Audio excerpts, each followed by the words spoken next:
কখনো কখনো আমাদের জন্ম হয় এমন জায়গায় যেখানে স্বপ্ন দেখতে চাইলেই মানুষ হাসে।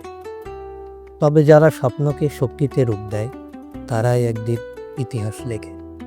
এই গল্প একজন তানভীরের, যে পাহাড়ের নিচে জন্মেছিল কিন্তু তাকিয়েছিল আকাশের দিকে। তানভীর এক গ্রামীণ ছেলের নাম। সে জন্মেছিল পাহাড় ঘেরা এক ছোট্ট গ্রামে, যেখানে সবাই বলতো, তোর জন্ম কাঠুরের ঘরে, ভবিষ্যৎও তেমনই হবে। তার বাবা ছিলেন একজন কাঠুরে, প্রতিদিন ভোরে কাঁধে কোড়াল দিয়ে পাহাড়ে যেতেন। তানভীরও বাবার সাথে যেত, কিন্তু তার চোখে ছিল অন্য রঙের স্বপ্ন। তানভীর তার ব্যাগে লুকিয়ে রাখত একটি ছোট বই, বিজ্ঞানের, প্রকৃতির আর স্বপ্নের কথা লেখা। পাহাড়ে গাছ কাটার ফাঁকে ফাঁকে সে বই খুলে পড়ত। একদিন সে নিজেই বলল, আমি প্রমাণ করব আমার জন্ম আমার সীমানা নয়।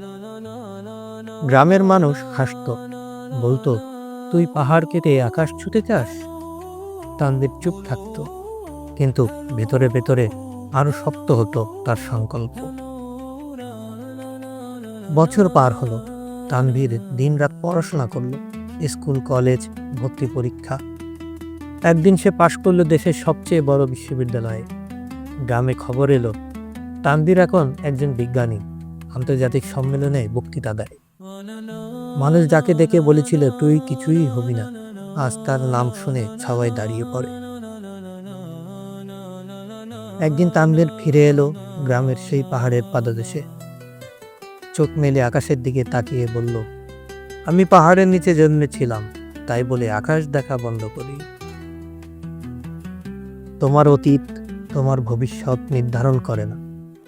যারা তোমার স্বপ্নে হাসে তারা তোমার সীমানা। আল্লাহ যাকে সাহায্য করেন, সাফল্যের দরজা তার জন্য খুলে যায়। বিশ্বাস, ধৈর্য আর পরিশ্রম, এই 3 জিনিস বদলে দিতে পারে জীবন। কোরআনে আল্লাহ তাআলা বলেন, নিশ্চয়ই আল্লাহ সৎকর্মশীলদের প্রতিদান নষ্ট করেন না। তুমি যদি এখনো পাহাড়ের নিচে থেকেও আকাশ দেখতে চাও, জেনে রেখো, আল্লাহ চাইলে কিছুই অসম্ভব নয়। স্বপ্ন দেখো, কাজ করো, আল্লাহর উপর ভরসা রাখো।